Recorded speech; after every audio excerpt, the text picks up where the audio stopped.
오늘 아침 하나님께서 우리에게 주시는 말씀은 욥기 25장 1절로 6절까지의 말씀입니다. 욥기 25장 1절로 6절. 우리 같은 마음으로 주의 말씀 봉독토록 합니다.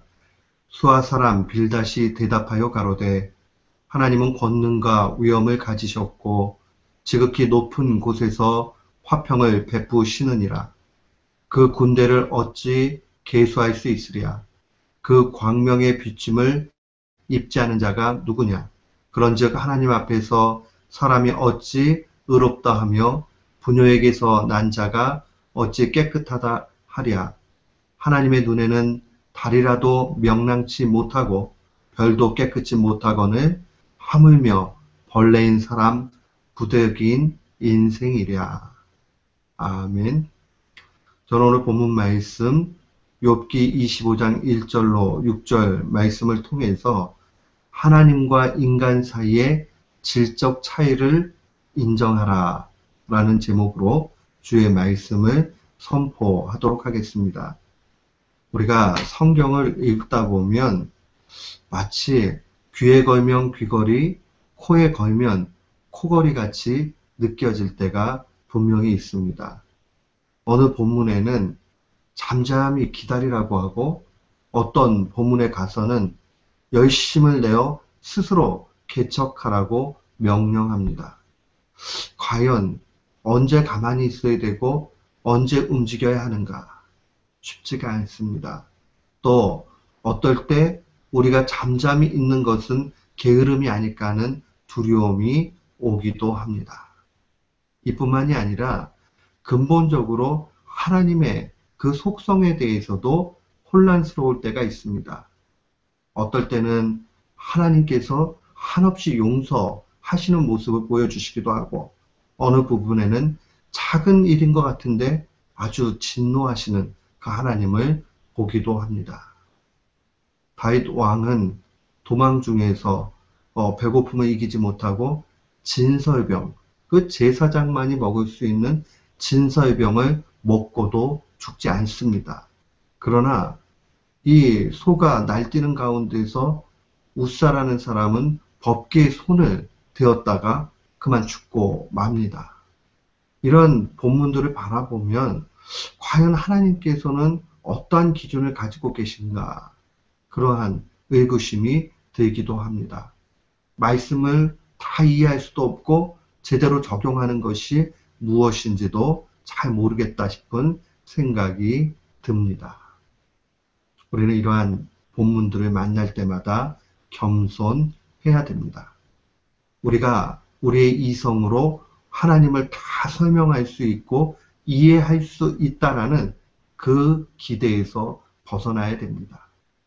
이것은 내가 하나님을 알기를 포기한다. 내지는 또 하나님을 설명하는 것을 그만둬야 되겠다는 것을 말하는 것이 아니라 하나님은 우리의 작은 생각으로 이렇게 만들어서 설명할 수 없는 그보다 더 크시고 풍성하신 그 하나님이라는 것을 분명히 알아야 됩니다. 우리가 그저 알 수 있는 것은 부분적으로 알고 있는 것뿐이다. 그마저도 성령님의 도우심을 통해서만 알 수 있다는 것을 분명히 깨달아야 됩니다. 우리가 그러한 본문들을 접할 때마다 마음속에 늘 간직해야 되는 것. 하나님은 선하시고 지혜로우시고 우리는 부족하기 때문에 겸손해야 되겠다. 그래서 신학을 공부하는 신학자나 또 목회자들에게 공부할 때 제일 먼저 요구하는 것. 그 신학 방법론 중에 하나가 무엇이냐면 겸손하는 겁니다. 우리가 교만할 때 아무것도 이룰 수 없다라는 그 중심 바로 신학 방법론 중에 하나입니다. 하나님의 사람이었던 베드로 사도, 그가 위대한 신앙 고백을 가이사랴 빌립보에서 합니다. 주는 그리스도시요 살아계신 하나님의 아들이라. 그때 그 고백을 들은 예수님께서 이렇게 말씀하십니다. 예수께서 대답하여 이르시되 바요나 시몬아 네가 복이 있도다. 이를 내게 알게 한 일은 혈육이 아니요 하늘에 계신 내 아버지니라. 그러니까 결국 신앙 고백 자체도 우리의 이성의 작용을 통해서 하는 것이 아니라 하늘로부터 내려오는 은혜를 통해서 된다는 겁니다. 그래서 신앙은 이해하는 측면이 아니라 믿어지는 측면이라는 것을 놓치지 말아야 됩니다. 오늘 본문의 25장에 보면 그 1절부터 6절까지의 말씀이 전혀 그 한 절 한 절 내용을 보면 틀림이 없습니다. 그러나 그 세 친구들의 한계를 여실히 보여주는 게 25장의 말씀입니다. 수앗 사람 빌닷은 다시 반복적으로 하나님 앞에 의로운 인생이 없다라는 것을 거듭 이야기합니다. 이게 무엇이 잘못이냐? 그 한 조항 한 조항의 진술은 틀리지 않습니다. 근데 이 말이라는 것은 그 주변 상황을 놓고 해석을 해야 됩니다. 지금 빌닷은 계속적으로 법칙성 안에서 하나님을 설명하고자 합니다. 자신의 한계에 부딪힘에도 불구하고 그저 의미 없이 자기 논리를 되풀이합니다. 이것은 세 친구 모두의 오류입니다. 우리도 그렇지요. 어떤 논쟁을 해가지고 내가 밀려요. 그러면 그게 아니다라고 하면서 계속 반복적인 이야기를 하게 됩니다. 그는 계속적으로 이 하나님 앞에 의로운 인생이 없으니까 회개하라 하는 그 이야기를 합니다. 세 친구들의 이야기들을 요약하면 결국 선인은 지상에서 잘 되고 악인은 지상에서 멸망하는데 너는 멸망길로 가는 것 보니까 죄지었다. 그러니 회개하라는 그 단순한 논리로 간다는 겁니다.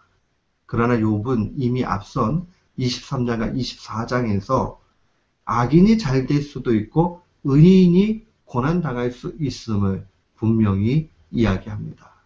지상에서 얼마든지 경험적으로 볼 수 있는 게 악인이 잘 될 수 있다는 겁니다. 우리는 이 사실을 통해서 분명히 또 한 번 깨달아야 되는 것도 있습니다. 마치 욥이 고난 중에 얻게 된 보화 같은 것을 우리도 알아야 됩니다. 그것은 바로 하나님을 다 이해할 수 없다는 사실입니다. 다 이해할 수 없기 때문에 그 하나님이 하나님 되신다는 것을 분명히 기억해야 됩니다. 또 하나 기억을 해야 되는 것은 하나님을 깊이 만나려고 해도 하나님이 침묵하실 때가 있고 또 우리에게 기다림을 요구하실 때가 있고 아무런 응답하지 않으시며 우리 스스로가 하나님을 더듬어 알기를 바라실 때가 있습니다. 그 가난한 마음이 되는 거죠. 그래서 속이 타고 이거 어떻게 해야 될까라고 자신을 정말 낮춰야 되는 그런 상황을 요구하실 때가 있다는 겁니다. 지금 욥은 그 상황 속으로 놓여집니다. 그러나 하나님을 자꾸 만나려고 해요. 하나님을 찾으려고 합니다. 그러나 하나님은 침묵하십니다. 사랑하는 성도 여러분, 이 일은 욥만이 겪는 일은 아닙니다. 우리 앞길이 깜깜이 막히고 또 어떻게 해야 될지 잘 모르고 그 다음엔 뭐가 보일까 하고 그런 상황에 놓여져도 하나님 앞에 기도해도 뭔가가 열리지 않는 그런 상황들이 분명히 있습니다. 그때 기억해야 되는 것 단 한 가지입니다. 하나님은 그 가운데서 침묵하고 계신 것이 아니라 일하고 계신다는 겁니다. 그리고 우리의 겸손한 마음을 원하시고 또 하나님 앞에 물으면서 또 자신을 살피면서 가기 원한다는 겁니다. 조금 더 성숙하게 되는 욥을 우리는 한 장 한 장 넘어가면서 발견을 합니다.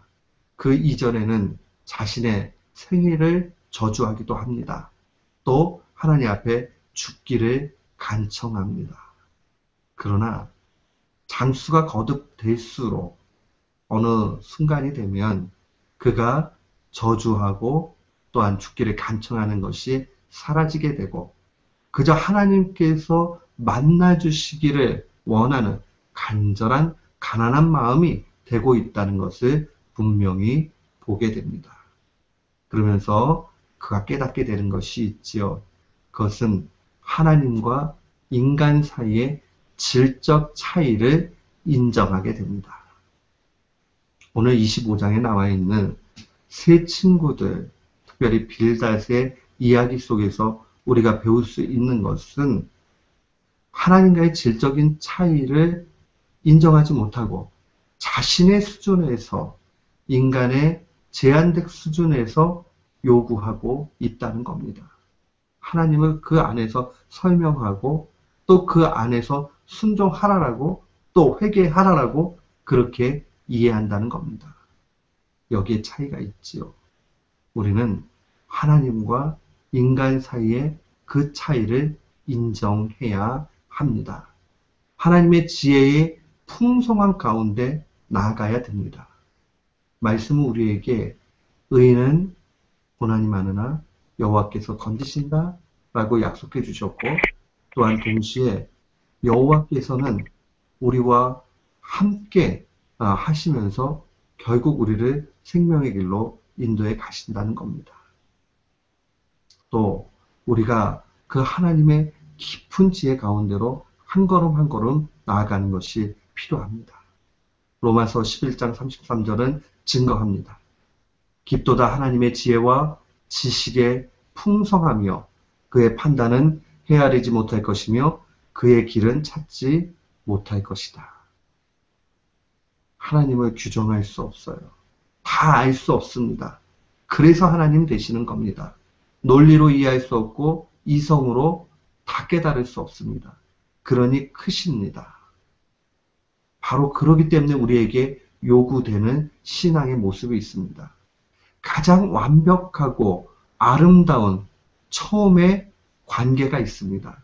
그건 바로 에덴에서 이 선악과의 기준에 맞춰서 있는 인간과 하나님과의 관계입니다. 하나님이 명령하시지요. 선악을 알게 하는 나무의 실과는 먹지 말라. 네가 먹는 날에는 정령 결단코 반드시 죽는다라고 명령하셨습니다. 잘 모르는 사람들은 의심하면서 이야기하지요. 야, 그거 하나님이 선악과 안 만들었으면 인간 타락 안 하잖아. 또 보통 이렇게 이야기합니다. 이 선악과 만들어 놨어도 그거 먹지 않을 그러할 능력을 줬으면 그러지 않았겠느냐라고 이야기합니다. 그것은 이 선악과의 기준과 의미를 모르기 때문입니다. 선악과라는 것은 하나님과 인간 사이의 경계를 의미합니다. 하나님이 하나님 되시고 인간이 인간 되는 그 기준이 선악과입니다. 선악과를 먹지 않을 때에 인간은 하나님과의 관계가 온전한 것입니다. 하나님께서 그러한 능력과 힘을 기계적으로 마치 훈련시킨 동물과 같이 본능에 충성한 그러한 존재와 같이 만드시지 아니하시고 우리를 인격적으로 요구하시면서 그 관계를 지켜 나가기를 원하신다는 겁니다. 이해가 되기 때문에 맞다고 생각이 들기 때문에 하나님의 길을 가는 것은 신앙이 아닙니다. 마치 선악과의 기준과 같이 하나님의 풍성하심을 인정하기 때문에 그대로 가야 되는 겁니다. 하나님은 선하시고 그의 명령은 최고의 길이기 때문에 묵묵히 순종할 때에 그게 최고의 신앙의 모습입니다. 우리 예수님이 그 모습을 보여주셨습니다. 우리 신앙생활하면서 야, 그건 말도 안 돼. 그게 납득이 되는 거야? 이거 어떻게 이해할 수 있어? 이런 마음들이 불신앙과 연결될 수 있다는 겁니다. 예수님 십자가 지시면서 어떻게 지셨습니까? 빌립보서 2장 8절에 보면 사람의 모양으로 나타나사 자기를 낮추시고 죽기까지 복종하셨으니 곧 십자가에 죽으십니다. 십자가의 죽으심은 하나님의 명령에 대한 복종입니다. 이게 바로 다 이해할 수 없지만은 이 신앙의 길을 가는 신자의 모습입니다. 예수님도 이 땅에 계실 때에 제자들에게 명령하십니다. 누구든지 나를 따라오려거든 자기를 부인하고 자기 십자가를 지고 나를 따를 것입니다. 이 신앙의 길이요, 법칙성에 하나님을 묵지 않는 신자의 모습이요, 완전한 하나님과 우리 사이의 관계라는 것을 기억해야 됩니다. 자신을 부인하고 십자가 지고 주님 따라가는 것, 이 길이 바로 제자의 삶인 겁니다. 사랑하는 성도 여러분, 우리도 때때로 새 친구의 잘못을 그대로 답습을 합니다. 그러나 주님이 우리에게 요구하시는 것은 하나님의 풍성하심을 바라보고 제자의 삶을 살아가는 겁니다. 이 말씀 우리의 마음에 간직하고 오늘도 승리하는 귀한 교우들 되시기를 주님의 이름으로 축원합니다. 아멘.